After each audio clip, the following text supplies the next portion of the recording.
شاب سوداني اتولد في الإمارات، عاش فيها فترة طويلة جدا، عاد إلى وطنه. هو فنان متكامل، يعني عنده عدد من المواهب وعدد من التجارب.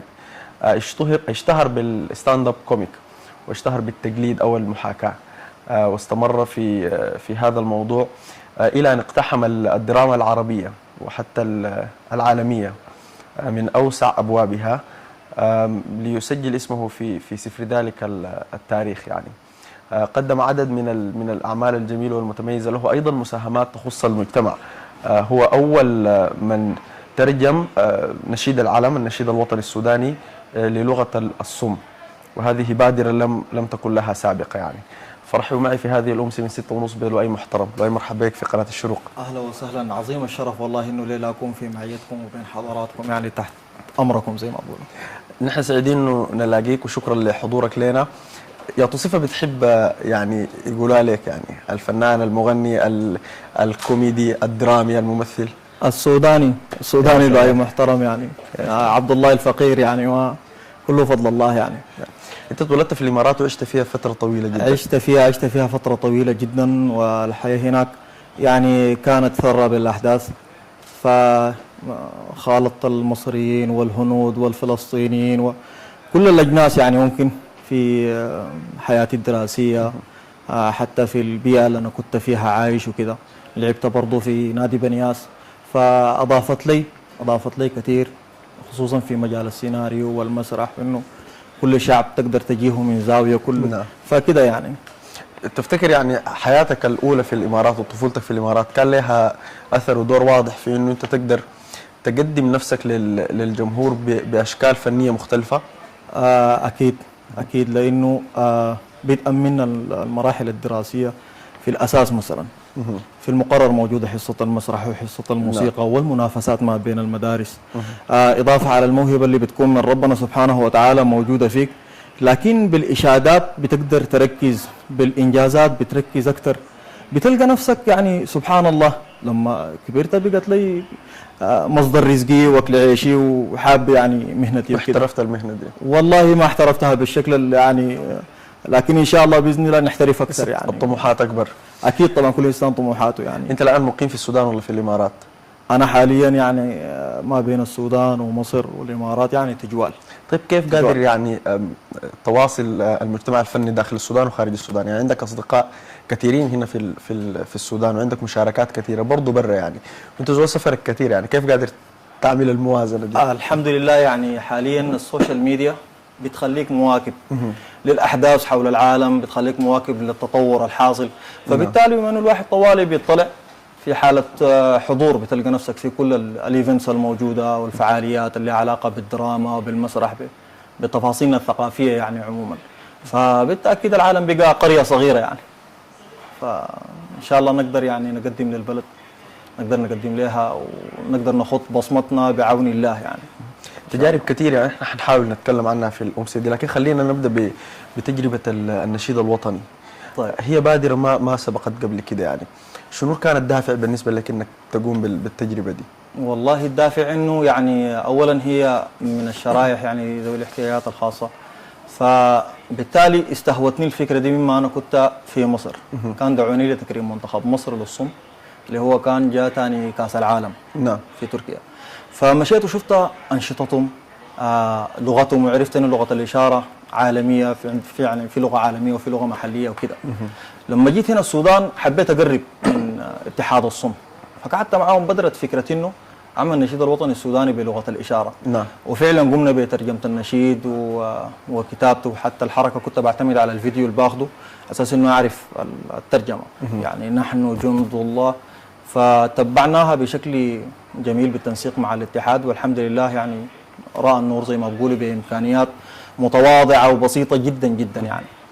بس باذن الله يعني تلقى قبول وتلقى. هو فعلا لقى قبول، ويعني لانه شكله ذاته كان بادره جديده على الناس. يعني احنا بنحضر في الحلقه دي شاهدنا نلاقي عدد من الحوارات في قنوات عربيه دائما بتتكلم عن انه واحده من وظائف الفنان التنميه وخدمه المجتمع، فتخيل لي انه انت قدمت نموذج كويس يعني من خلال التجربه دي. والله قد تكون اشاده يعني، وانا اعتز بالاشاده دي، لكن زي ما بقولوا انا ما الا انا سبب بس.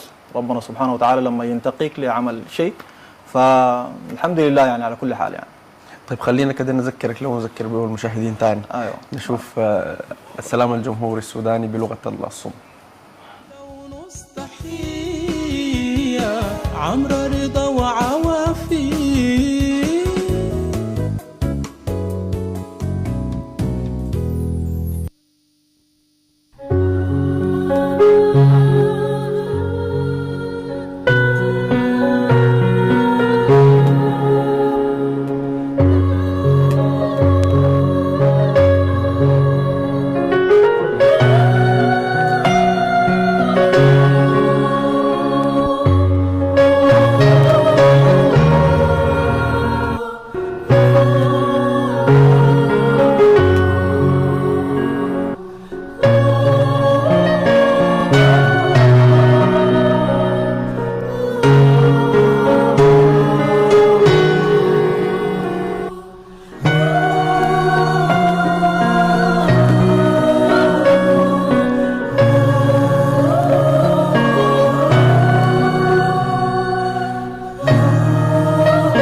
وستة ونص تحية عمرو رضا وعوافي.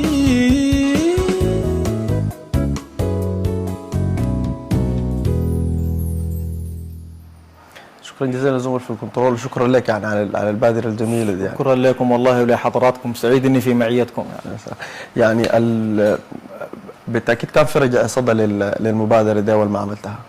والله بالتأكيد. هل طلبت منك بعد ذاك انك تشتغل اكثر في مجال الصوم، يعني تترجم حاجات كثيره؟ فعلا يعني عرض والله من جمهورية مصر انه اشتغل النشيد الوطني المصري، حتى اعلنوا عنه يعني في الصحف وفي الجرايد هناك في المواقع اللي عندهم، فشغالين عليه وستيل يعني.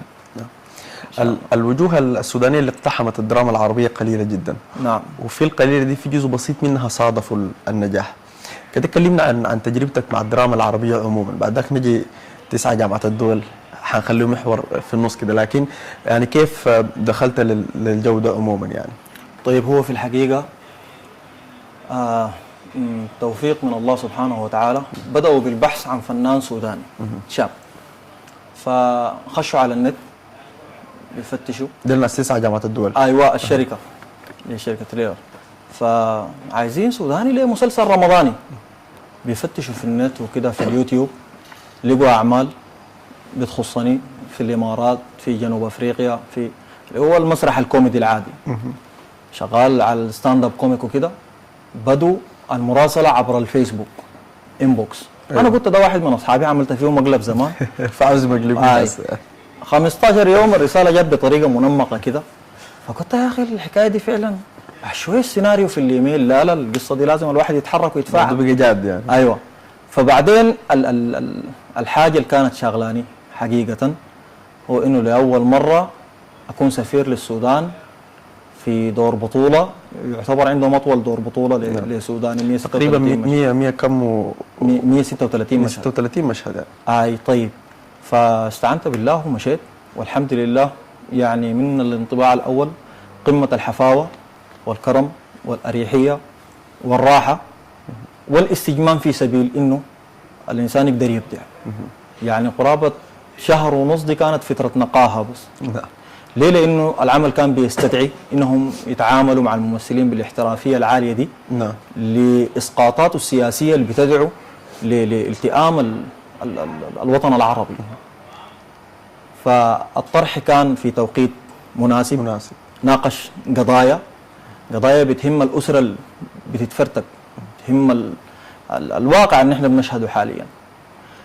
سعدت جدا إنه حاشتغل في سيناريو مع احترامي لذوي المهن، الطباخين أو السواقين، سفرجية، مهن شريفة، لكن الإنسان السوداني عالم ودكتور ومهندس كان في ومكتشف صورة نمطية كده للشخصيات السودانية في الدراما العربية. بالضبط فعلا. فده دورنا انه نحن نقدر نغير الصورة الذهنية المرسومة عننا عموما يعني كسودانيين في كل شيء. فالله المستعان، والحمد لله رب العالمين. يعني العمل لقى نجاحه. بتفاجئ انه في مصر يعني اهو يا بابا عمو حمزه، اهو حمزه عايزين نتصور، عايزينه تعالوا ايه حمزه اهو اسم كده. لؤي اختفى كده ياي بقت حمزه. بعد شويه بقت اللي هو لؤي محترم، لانه برضه الاستضافات في قنواتهم واذاعاتهم برضه اضافت لي، فتحت لي فرص انه حتى اقدم كوميديا هناك على مسارحهم، بل يعني تفاصيل ثقافيه كثيره جدا بلقى نفسي فيها. فسعيد بانه انا بتنقل بحيث انه اتعلم. يعني المثل بيقول لك عيش كثير تشوف كثير، لكن لف كثير تشوف اكثر. فالله المستعان. الجذبك اول شيء يعني اول ما اتكلموا معاك وصلك الورق، هل الورق ذاته السكريبت المكتوب او القصه، ولا المخرج، ولا خالد صالح برضه، لانه شخصيه ما يعني فرصتي انك تمثل معه برضه بتكون يعني حاجه كبيره يعني فعلا. ولا بعد ذاك الشخصيه ذاتها اللي هي في الورق، انت نظرتك اللي قلتها قبل شويه انه الشخصيه غيرت الصوره النمطيه للممثل السوداني في الدراما العربيه. فعلا. شنو اللي جذبك فعلا للمسلسل؟ والله الشيء اللي شجعني ذاته وحفزني اني اعطي، يعني انت قاصد كده. طيب بدايه الحمد لله، يعني انا قد كنت اصغر واحد في مجموعه كوميديه ضمت فطاحله من نجوم المسرح والكوميديا عندنا هنا في السودان المحبوبين والمرموقين، زي استاذنا بكرونا، ربيع طه، استاذ حدباي، محمد السماني، الكردفاني والدجاج. ديل ناس يعني سبحان الله، يمكن لقيت انه عشان ربنا سبحانه وتعالى عندي ملكه التقليد والاصوات والتمثيل، فشافوني في مسرح رابطه طلاب الشهاده العربيه كنا عاملين.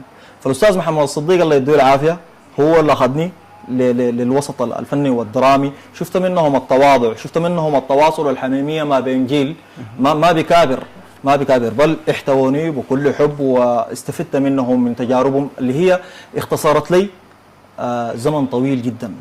قد اكون كنت بكدح في سبيل انه اصل للسلم الثاني وما كنت اقدر، لكن هو فضل الله سبحانه وتعالى في تيسير الامور. فبالتالي كانت لي حته الكوميديا والمسرح اللي انا حبيته. انت بتكون بترتجل، انت بتكون في تواصل مباشر مع الجمهور. طيب الاتصال الجماهيري المباشر ده بيحتاج منك ملكات كثيره جدا، تركيز عالي، لغه جسد، نبره صوت، ايقاع، محتاجه منك تفاصيل. فلما تمشي وتلقى حاجه جاهزه على سيناريو دي زي بيقدموا لك يعني الشيء القصه في طبق من ذهب يعني. فبالعكس بكل حب حفظت السيناريو، والحمد لله بعد ذاك يعني حتى تواضع الاستاذ خالد صالح وهو بيديك احساس اب روحي في الحته اللي انت فيها لكل الكاست الشغال، ما لنا كممثلين وبس يعني الله يرحمه. هو كان متواضع، عشان كده من تواضع لله رفعه. فالاضاءه، العمال، البر، كنا حاسين بحب. كان في جو جميل. ده نتج منه نجاح مسلسل يتعرض في اكثر من 38 قناه وستيل بيتعرض وبيتعاد. الكلام ده من 2012. ربنا يرحم خالد صالح ما شاء الله برحمته. كان بيحبنا جدا وزار السودان قبل كده يعني مرتين. هو علاقته مع السودانيين من الممثلين المصريين القلائل اللي علاقتهم مع السودانيين علاقه جميله يعني. صح يعني نحن برضه مرات كثيره بنعتب عليهم. قبل كده كانت تكلمنا مع خالد ابو النجا في 6:30 انه ليه السخريه الكثيره دي؟ يعني قلت له نحن شعب بحار يعني السخريه دي عند المصريين هي زي المويه، يعني انت اللي بتحبه بتسخر منه. أيوة. فقال لي احنا لانه بنعمل كده. قلت له الحاجه دي بالنسبه لنا احنا كسودانيين قد تكون ما مقبوله يعني. ايوه صح. وهو اتكلم عنه والله يا اخي دي بنيه صافيه يعني. احنا الاسكندرانيه بيسخروا من البورسعيديين ومن الصعايده وفي الموضوع عادي. ومن احنا معانا صور زملاء في الكنترول يا ريت يعرضوها لنا نشوفها ونعلق عليها. دي زيارتكم دي أول زيارة لمبادرة أبناء النيل؟ دي مبادرة أبناء النيل. مبادرة أبناء النيل دي أول زيارة لهم؟ أول زيارة اللي هي مبادرة قامت يعني لتغيير الصورة الذهنية المرسومة السودان زي ما قلت لك في الأول. نعم. فبالتالي انتهجنا نهج المبادرة نحو 10 دول حوض النيل كلها. نعم. على أساس إنه ندعيهم هنا في السودان لقيام المهرجان اللي هو مهرجان أبناء النيل. مهرجان أبناء النيل ملتقى ثقافي يشمل كل ضروب الثقافة، يعني نحت ومسرح وتشكيل ودراما وفولكلور. كويس. نحن محتاجين لمنصة تنطلق منها الثقافة السودانية، فبالتعاون المشترك، بالعمل المشترك. والسودان ريادة وقيادة، والسودان حضارة، والسودان بعدين المبادرة ذاتها يعني بتعزز من السياحة والنشاط السياحي في السودان. عايزين نوري الوجه الآخر للسودان. ممكن تكون جسر شعبي يعني بعد بالضبط. ذاك. زي ما العلاقات السياسية قوية، العلاقات الشعبية بتقوي الشعوب أكثر يعني. بالضبط. بعدين يعني سيادة الرئيس ما قصر ورعى علينا المبادرة، واعلنوا عن رعايه السيد رئيس الجمهوريه لمبادره ابناء النيل في الوسائط المتعدده، القنوات. حددتوا لازم الانطلاقه والله لسه ما؟ ان شاء الله مهرجاننا حيكون في شهر 5 باذن الله، بعون الله الجاي ان شاء الله، بعون الله، وبرعايه من وزاره الثقافه، سيد وزير الثقافه بالدوله سيد هارون الله يديه العافيه. فان شاء الله باذن الله نقدر نقدم حاجه، وبرضه محتاجينكم بالتاكيد يعني. اكيد ان شاء الله. الله يكرمك، وان شاء الله نتوفق ونقدر نخط بصمه مختلفه باذن الله يعني، بتعاون ما بين كل القطاعات يعني ان شاء الله. الصوره لسه متواصله، ده تقريبا سيلفي مع هنيدي. يا هنيدي واحد سلام. من الشخصيات برضه اللي عندها حب خاص للسودان والسودانيين يعني. ايوه فعلا. الاستاذ محمد هنيدي عرفني به مخرجنا الجميل الرائع سعيد حامد، فكنت مشيت بصدد دعوته الى السودان واعتذر، لكن هو ان شاء الله باذن الله قريبا حيكون معنا برضه حضور بجد. كان المفروض يكون مع الوفد في المبادره السابقه. ايوه بالضبط. توفيق. بالضبط ايوه. بالضبط. لكن نسبة لظروف عمله هو وكان عنده تصوير، فان شاء الله باذن الله. يا سلام يا سلام يا سلام استاذنا داود حسين، استاذ الجميل. رجعنا للخليج العربي. يا سلام الله يديه العافيه. ما هو اندهش. المشهد كان بيني وبينه انه هو جاي يشتري من ابوي قطعه الارض، وانا بعدين السوداني زهجان ذاك يا اخي بيخبط الباب بازعاج كده، وفتحت الباب في شنو؟ مالك؟ خير؟ في بقى عايل لي كده وبيتكلم خليجي. لكن الشيء اللذيذه انه قبل المشهد لما جو عرفوني به هو الاستاذ داود حسين، قام يتكلم معي سوداني. كيف اخبارك يا زول؟ قال لي انت زول خطير جدا جدا. قلت له والله ان العرب يقولوا لك ذي الشيء، وانه يبغى تحتفش من عقب المشهد واخذ وياك الصوره. قام عايل لي كذا، قال يتكلم بدوي الرجال يتكلم بدوي. قلت له كنت عايش كذا فبقينا هو يتكلم سوداني وانا اتكلم بدوي، والكاست بيضحك والأستاذ خالد صالح الله يرحمه. الكواليس كانت غريبه وخطيره شديده. أيوة. انت عندك ملكه انك تقلد اي زول يعني، والله لو قعدت شويه كده. ايوه. فشنو من المواقف الطريفه اللي حصلت، او شنو من الاندهاشات يعني غير اندهاشات، منو الاندهاش بملكه التقليد بتاعتك كده والله؟ مقالب حصلت يعني، مواقف طريفه كده عموما. والله كان لما يعني مثلا في جو التصوير في مسلسل 9 جامعة الدول، بقوم مثلا بعد التصوير نحس انه الجو رايق، الناس كلها هاديه اعصابها وكده. بقوم بقول له اي ما تقول لنا حاجه. بقوم مثلا بشتغل لهم فنانين مصريين تقليد. بتخيل انه مثلا ايام احداث التحرير في مصر، انه مثلا مرحبا بكم، نحن الان في قناه لبث هذا ما يجري الان ومجريات الامور. فقمت بتخيل انه ايهاب توفيق قال ازاي يعدي يوم علي من غير ما حسني يكون علي، ازاي يعدي يوم علي من غير ما حسني يكون علي. ولا نلتقي ايضا الاستاذ محمد منير، ما هو رايك في تداعيات هذه الازمه هنا الان في ميدان التحرير؟ يسوع حسني حبسوا يا زول حسني عايز يقعد، الشعبي مش عايز يقعد، واللي عايز يقعد حبسوه يو. ومعنا الآن الأستاذ عمرو خالد على صعيد آخر، ما هو رأيك في هذه السلام عليكم ورحمة الله تعالى وبركاته. يعني يا جدعان الشباب كده هو بيقعد يضيع في وقته ويدمر في بلده. اسقاطات الموضة، البنت تجيلك لابسة قصير تقول لها ده ايه؟ تقول لك دي موضة اسمها شطفني. ما تشطفي البيت ابوكي وتطلعي من بعد كده. يعني اخر حاجة عايز اقول لك يا رب يا رب يا رب يا رب وفعلا كده كلنا امين امين امين. السلام عليكم ورحمة الله تعالى وبركاته.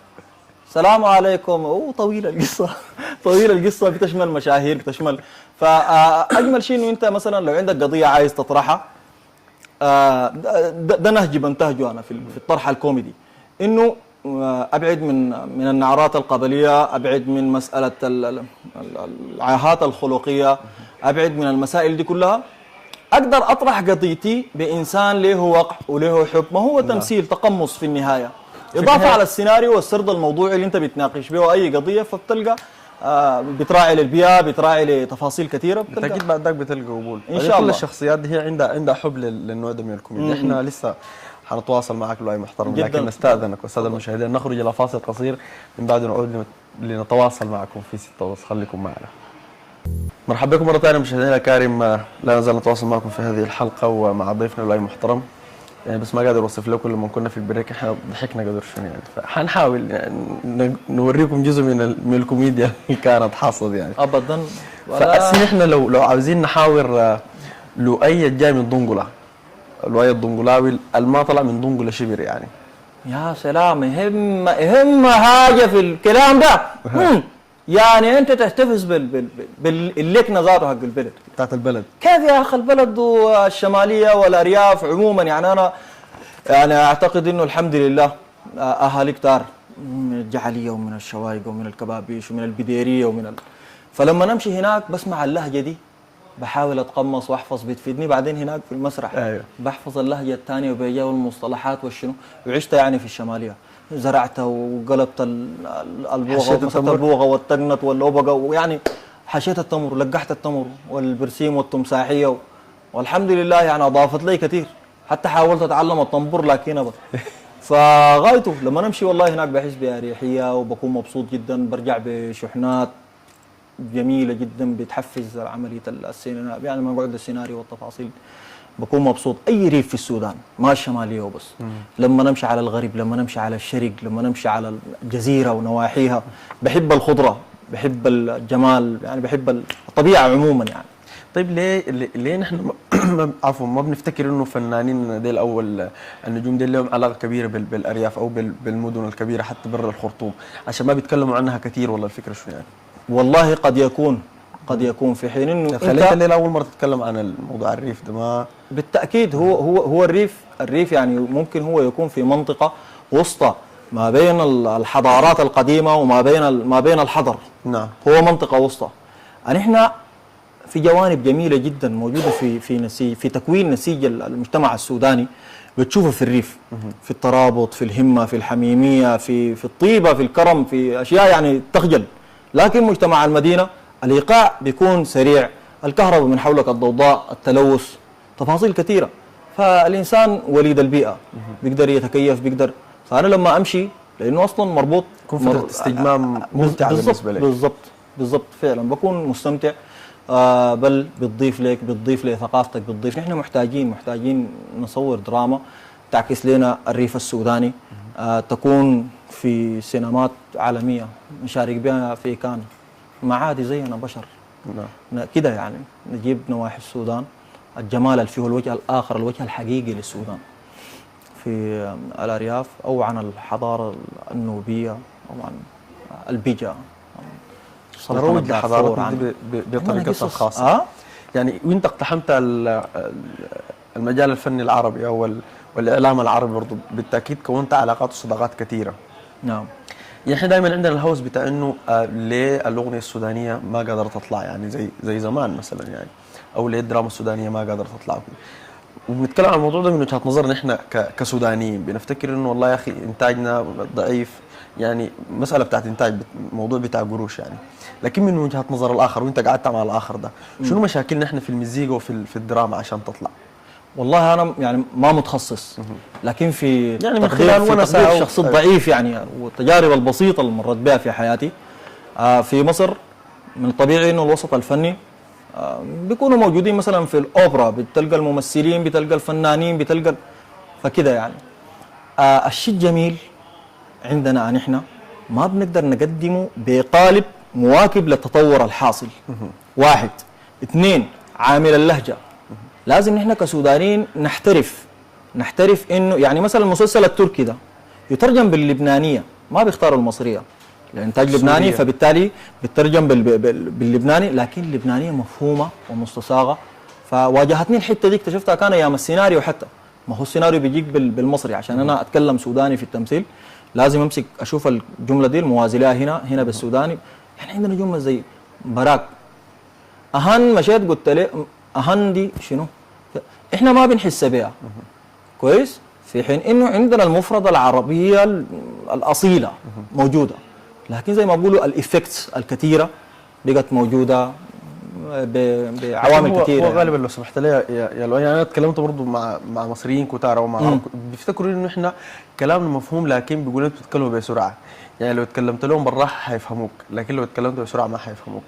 انا برضه يعني بحييك على انه انت في كل حواراتك اللي بتجري معك في كل القنوات بتتكلم باللغه السودانيه يعني. بالضبط، هي محتاجه من الانسان انه يكون مركز في النقطه اللي قلتها لك دي، انه ما اجيب لي مفردة اتكلم سوداني عادي، لكن ما اجيب مفردة تكون غريبه حتى في اللحن. حتى في اللحن عند اصحابي اقترحوا علي، قال لي في فرقه وصلت هنا الزمالك شارع البرازيل في مكان اسمه انتيك خان، اللي هو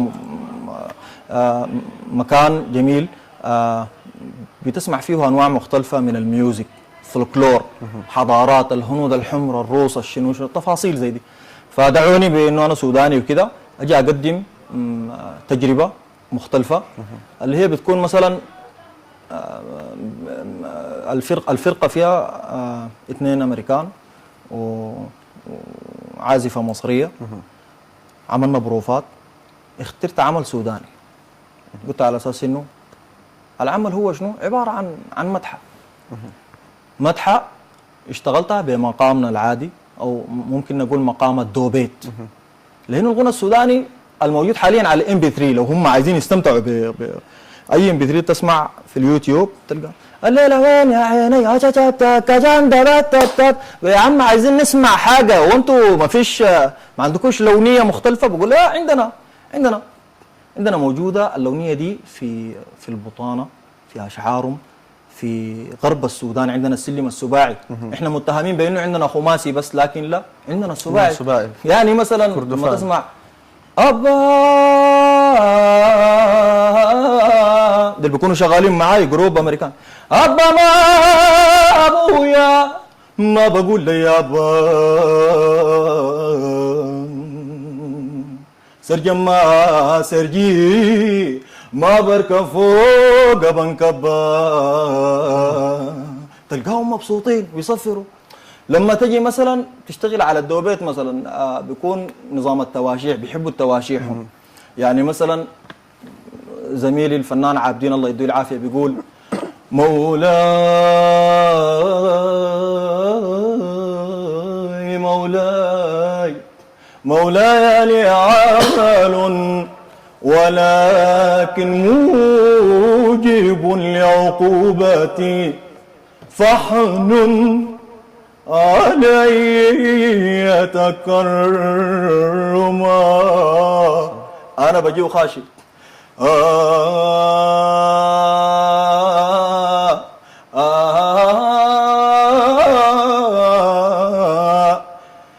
بلد الرسول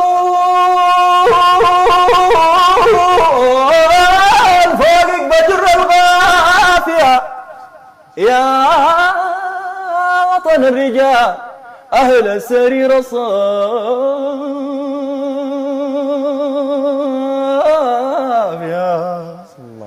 صلى الله عليه وسلم.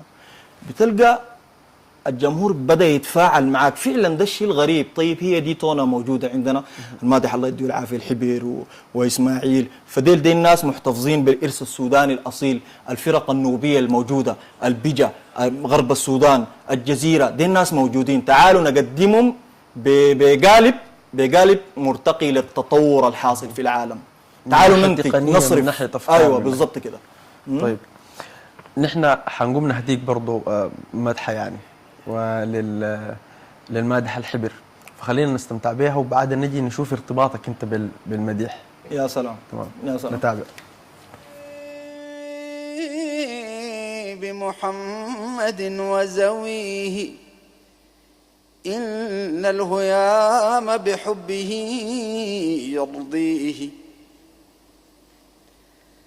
يا عاشقا ذات الحبيب وحسنها إن مات جسمك فالهوى يحييه.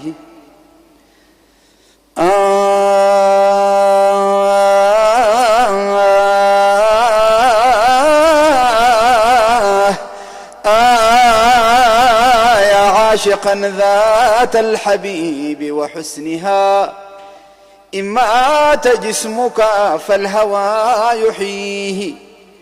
أكثر عليه من الصلاة فإنها نور لقبرك عندما تأويه.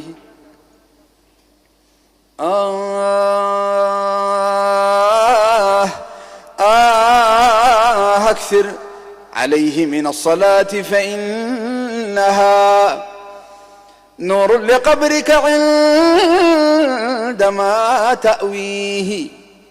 جسد تمكن حب أحمد فيه، تالله إن الأرض لا تبليه.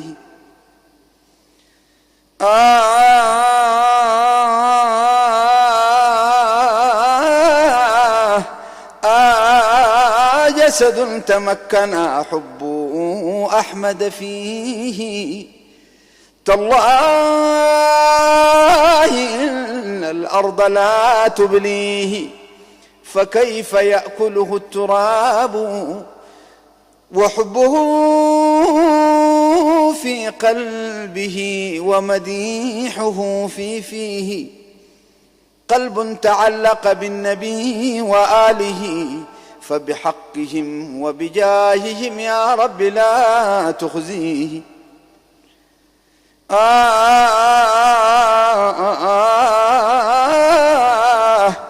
أكثر عليه من الصلاة فإنها نور لقبرك عندما تأويه. جسد تمكن حب أحمد فيه، تالله والله إن الأرض لا تبليه. فكيف يأكله التراب وحبه في قلبه ومديحه في فيه. قلب تعلق بالنبي وآله، فبحقهم وبجاههم يا رب لا تخزيه. شكرا للزملاء في الكنترول على هذه المادة. ارتباطك بأدب المديح وبعبد الله الحبير؟ والله هم يعني الفكرة إنه رسالة. الإنسان خلق ووجد لرسالة، نعم، إنك تعمر الأرض، إنك تخط بصمة. فأنا شايف إنه لما فنان بصوت عذب وجميل لما يوصل لك كيف تكون ذا خلق في مدحه، بتحس إنه قصيدة المديح بيتبنى قضايا لها علاقة بأبعاد دينية وخلقية روحية، وده السبب الأساسي يعني كله زائل. فبالتالي الإنسان بيسعى نحو إنه يخلي صدقة جارية، تخلي صدقة جارية ما تفارق الدنيا. دي اللي هي البصمة خلاصتها بالنسبة لي، تقديري البسيط إنه تخلي صدقة جارية. فشايف إنه قصيدة اللي هو زي ما بقولوا علم ينتفع به. ممكن نقول كده فعلا، هو علم ينتفع به، عن بر الوالد، عن مكانة الرسول صلى الله عليه وسلم، عن الأدب والخلق وبر الوالدة وتفاصيل كثيرة جدا مهمة في حياتنا. فجانب ده لازم الإنسان يستصحب. بيتخلى القصائد أدب المديح بالضبط. فأنا بحب اللون ده يعني. يعني دائما عندنا انطباع إنه الفنان الكوميدي ده مستوى الجدية عنده ما بكون دائما حاضر، يعني ما بضحك يعني. بالضبط. مش لأنه لا بعدين أنا حسيت بنفسي فيلسوف كده فجأة ما فاهم. لا ما بتكلم عن أفتكر ديك. هو لازم الإنسان يكون كده، أفتكر ساعات أفتكر ومن منظور زاوية يعني كده بيتكلموا كده ديك بالضرورة عاملة كده. بالضرورة الفنان يفصل حياته، يكون في حتة جاد وفي حتة بهزر، والله تتعامل بطبيعتك الأسهل الجميلة دي يعني. والله بتتعامل بطبيعتك حسب الإيقاع برضه يعني. أنت سألتني سؤال جاد بجاوبك إجابة جادة وممكن أوصل لك الفكرة يعني أساس إنه الناس إنه الإنسان ما يحس إنه يعني أنت بتقلل من احترامه أو حاجة كده يعني. انا سالت برضو. السؤال ده لانه يعني لؤي محترم زول يعني قدم حاجات كثير في مجال الفن، لكن نقدر نقول انطلاقتك الحقيقيه انت في الاول اشتهرت بالمحاكاه وبالتقليد، يعني اشتهرت بالمحاكاة بالستاند اب وبعدين كوميك، بعد ذاك دراما، يعني دراما مسلسل 30 حلقه مع ناس كبار، انتاج ضخم لزول كوميدي. يعني احنا انطباعنا في السودانيين على زول كوميدي ده انه ما بعدين ما اقول ما قاعد ما يزعلوا مني. اول دراما يعني تعلمتها انا اسمي لؤي عبد المعطي حسن عرمان. لؤي محترم ده عشان بقول الجمله كثير. فابو ابوي الله يديه العافيه شيخ وداعيه وكده، الله يرحمه رحمه واسعه. يعني هو كان فابوي الله يديه العافيه ما حابب انه الولد ده يغني كده ولا هسي هو بيحضرنا والله، هسي بيكون بيحضرنا بس الله يديه العافيه. ترجع البيت انت والله بحاول اقنعه برضه بدراما، يا ابوي يا اخي نحن ما بالقضيه وحنخلي قضيه والابتسامه فوق اخيك صدق. اها رايك شنو؟ عندك كلام في الحته دي؟ الابتسامه، ان الابتسامه امشي يا ولد امشي طوالي بجري. فالحياه ذاتها تلقاها في دراما حاصله في الحله مع اصحابي، في الكوره، في الجامعه. بعدين مقتنع جدا بالقاعده اللي بتقول لك فنان الحله ما بيطربها، لو عملت عمل بجي لناس الحله ديل اللي انا ما بطربهم ديل، بشوفهم يتفاعلوا معناه ما حتفلق، ما تفاعلوا كمان شوف كركاسه. يعني النسبه الاكبر للانطباعات عن اعمالك اللي بتعرضها لناس الحله كيف؟ والله نسبه ايجابيه ولا ما ايجابيه؟ ما اقدر اقول سلبيه، ايجابيه ولا ما ايجابيه؟ والله طبعا من زاويه فنان الحله ما بيطربها عادي جدا. اصحابي في الحله هناك قالوا عليك الله احنا جادين، يا اخي عليك الله يا اخي الموضوع ده كده، اقوم اخذ لهم جادين فوق جادي. الدراما ببقى فبرضه هناك لهم التحيه، يعني حاسين انه انا ما بعيد من المسرح في منطقتنا. كده نرجع للتقليد والمحاكاه يعني. ايوه. فقلدت فنانين كتار سودانيين وشخصيات برضه. طيب اتخيل معي خلينا حاجات جديده، يعني احنا شفنا كثير احنا بنحضر الحلقه دي في اليوتيوب، لكن كده عاوزين نقدم برضه جانب مختلف يعني. طيب شخصيات مختلفه. طيب نشوف الفنانين.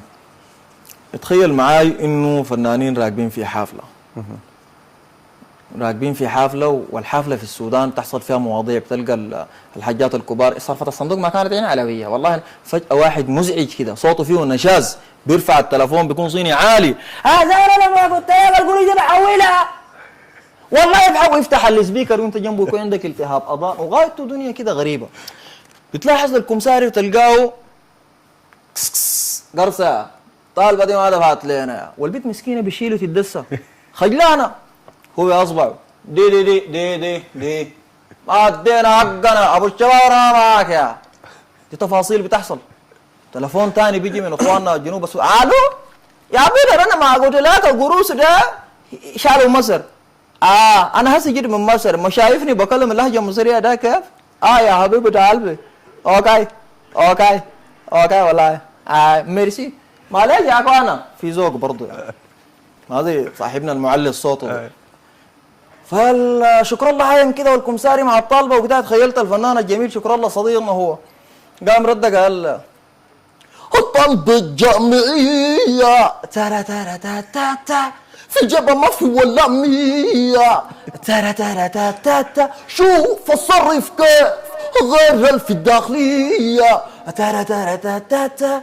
الحفله ماشيه، حفله ماشيه، السواق حس انه في جوطه كده حاصله، فتح الرادي جايب مباراه كره قدم والتحليل شغال. بنفتكر انه الشوط الاول يعني ما كان متماشي مع الشوط الثاني، لكن يعني انا لا بنلعب بايقاع وبعسيات ابعاد، فبنفتكر انه الموضوع ده قفل الرادي. يعني ساعات بقت تطقطق، تخيلتها السواق ركبوا معنا في الحفله. في الحفله هاي كل الفنانين موجودين اغلبيتهم. الحفله ماشيه، السواق فوت محله، قعدت السواقين يا اخوان انا بدعوكم من هنا عليكم الله، يعني انا لو عايز انزل ما فاهم بتفوتوني، الواحد ينزلك فوق نار ينزلك فوق شوك ما يهمه، لكن داير تركب شفت لو واقف لك في حفره بتدخل الحافله ما حدفع شويه كده، حس بالطلبه وبرضه كنت طالب وكده. ففوت محلها، زعلت جاته بالشباك، تخيلتها قالت له تفوتني رن رن لا لا لا لا لا لا لا لا لا تفوتني لا من مكاني رام جلب لا لا لا لا وين ألقى ركشة ترجعني تاني.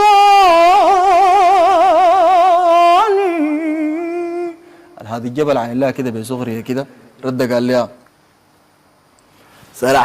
سرحتي براكي دقستي، لو ما قلتي براكي دقستي كان حصلتي ريباتا. والحفلة ماشية يعني قمت تخيلت شنو؟ تخيلت الأستاذ سرقدور موجود عاين كده، قال حفلة مع منظور مسيلة، والله مع منظور مسيلة.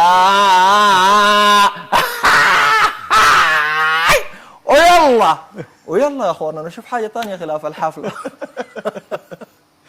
ملكة الارتجال في المسرح مهمة كبيرة تكلمنا عنها يعني. ايوه نعم صح. يعني هسه احنا لما فاجأناك بالموضوع ده ما بذلت مجهود كبير، مؤكد بذلت مجهود لكن ما كبير شديد يعني. والله ايوه بتسمع كثير. طيب الشخصيات دي يعني هل عندك نظرة اليوم مختلفة؟ يعني احنا كلنا بنشوفه لما بيغنوا لما بيتكلموا لما كده، لكن قد تكون في تفاصيل انت بتركز فيها احنا ما بنركز. يعني لما انت عايل لزول دار تقلد بتركز على شنو اكثر؟ يعني بركز على نوع التطريب وبحاول اقرب من خامة الصوت وبتمرن عليه كده، يعني على حسب القضية مثلا عايز اتكلم فيها، فالواحد بيحاول ينوع عشان ما يكون بيكرر في نفس القالب والفكرة. يعني زمان أول عمل تقليد كوميدي عملته كان مباراة الفنانين، اللي هو كان وردي يلعب الكرة لطه سليمان الآن بالكرة وجارب. كان يعني تخيلت اتحاد الفنانين الكبار نازلين ضد الشباب، حكم المباراة كان الله يرحمه محمدية، وكان فيها زيدان الله يرحمه، وبرضه نادر خضر الله يرحمه عقب الجلال.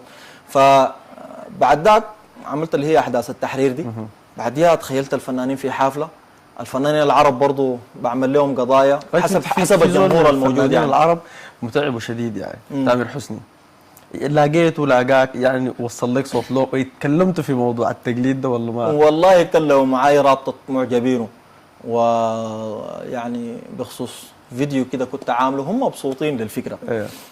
الفكرة انه تخيلت تامر حسني جاء السودان وبعدين قال سعيد قوي ان هنا هوت في السودان حبيت ملح ام بقبق، حبيت ملح ام رقيقه وام فتفت وام دورمنده وام دوم، ده انتوا اي حاجه عندكم بالام بقى، ها تحاولوا الام يا جدعان بقى. طب وعملت اغنيه بعيش لانه انا كنت عايش يعني حياه مره كده هوت وقاسيه قوي، قلت فيها بعيش على كسرة مر بينا من سنين، وبنادب على صوت الرحمة فين بقت غالية هجيبها منين، عيان انا عندي التهاب مصران، واحلم بالعلاج يبقى مجان، هو والتعليم والعيش هو كمان غالي، والسكر كمان غالي، يعني اجيبه منين؟ النقده يا جدعان الطاره كبست. في التقليد ده يعني في تنوع كبير. انا شافوني في الكنترولرسي قالوا لي قلدت برضه فنانين غربيين يعني او بالانجليزي كده. الحاجه دي سهله ولا صعبه بامانه كده؟ علاقتك بالانجليزي كيف؟ والله جميل يعني كيف يا اخي؟ يعني ما اظن تكون صعبه شديده. اساسا ما مقتنع بالانجليزي مع الروتانا، ما في مقارنه ما بين الروتانا ضد الانجليزي. روتانا 6-0.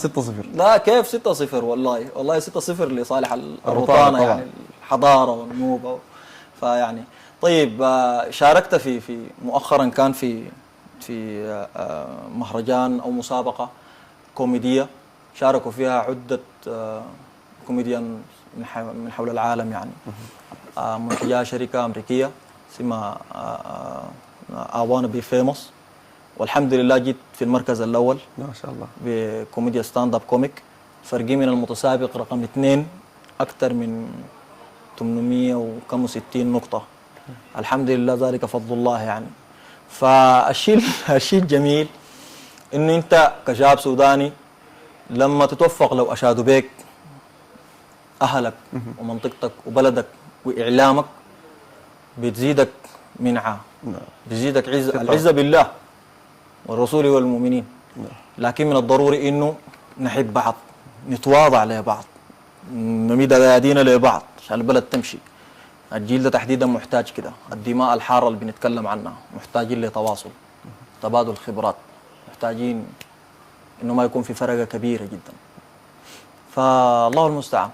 طيب خلينا نختم بالتجديد بالانجليزي لو في امكانيه. احنا ما يا عاوزين طوالي ما في مشكلة. انا ما شاكك طيب. طبعا في انجليزيتك، انا متاكد من لغتك الانجليزيه بس لكن طيب ما بروفيشنال يعني ما كويس لدرجة زول يظهر في التلفزيون يعمل لك فيها مقطع اي حاجه مثلا، بعدين لو جيت انتخابات ولا بتاع رشحوني، والله غايته يا اخواننا غايته.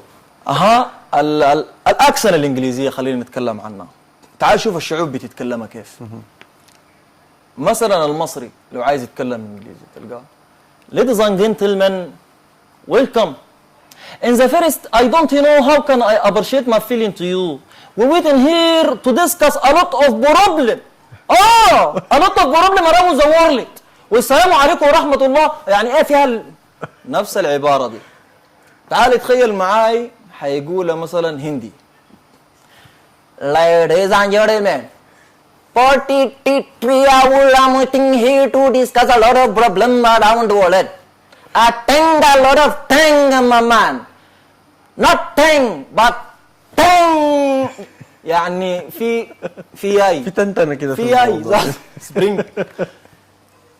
تعال شوف الصيني مثلا، بلد سريعه والايقاع سريع وبنمشيها بسرعه وبتجي الحاجات بسرعه وبتطلع حاجات بسرعه برضه الصين. فتلقاه لا تزعل كمان فايفا متنهيضه تو ديسكاس ا لوت اوف بروبلم around the world. شاشه كان هناك اخونا شاشه. يعني تعال شوف السوداني وعينك ما تشوف الا النور. الله اكبر. Ladies and gentlemen welcome. ويلكم دي انت بتجري منها في ترحاب ظاهر في وشوشنا، نحن مبتسمين شديد، في حميميه كده. هاي نحن معي زول كده شفتها. الشمس ويلكم in the first I don't know. بيمسك الجمل ما بتطلع الحرف بيقبض وتك كده. I don't know how can I explain my feeling to you. دي الضيوف وشغل معهم كده. بط دي بط بط ده لما يقولك بيجي ريش في الشاشة. بطة بتجي جارية بط. We need to discuss. يا الله يا سلام. شفت اللغة العربية الفصحى بالإنجليزي لما حكايه صعبه جدا ما فاهم شنو. في ناس يمكن آبائنا، في ناس يعني بسم الله ما شاء الله عليهم في مراحل جميلة جدا العلم بالنسبة للمحصلة وأساس زمن القراية مجان دروا انجليزي. ايوه وبعدين البعثات البرة وكده الدنيا كان بخير يعني. دول لسه دول ما عندهم مشكلة لسه. لكن هسه حاليا برضه نحن ناس دي بصدد انه نرجع الحاجة دي تاني، حنشتغل على كده. لو والله يعني احنا سعدنا جدا انك كنت ضيفنا. انا على المستوى الشخصي يعني تخيل اول يوم اضحك شديد كده في يا الله يديك العافيه. احنا بنحاول نحافظ على شخصية المذيع المتزن يعني، فانت شنو ما تبوظ لنا القصه دي. شكرا انتخابات لا عرفتها ما انا. على الموضوع ده. شكرا لحضورك وربنا يوفقك ان شاء الله في كل الله اللي بتعمل به. وانا سعيد جدا انه الليله استضفنا زول دائما بيتكلم عن تنميه المجتمع، بيتكلم عن وظيفه الفنان في انه يساعد بلده ويساعد اهله يعني. فشكرا لك كثير. شكرا لكم انتم، شكرا لكم لتواضعكم وتحت امركم. شكرا جزيلا. ربنا يكرمنا واياكم جميعا في الدارين ان شاء الله. مشاهدينا وصلنا لختام هذه الحلقه من 6:30. تقبلوا تحيه فريق العمل الذي سعدت جدا وانا انقل جهدهم. حتى نلتقيكم، الى اللقاء.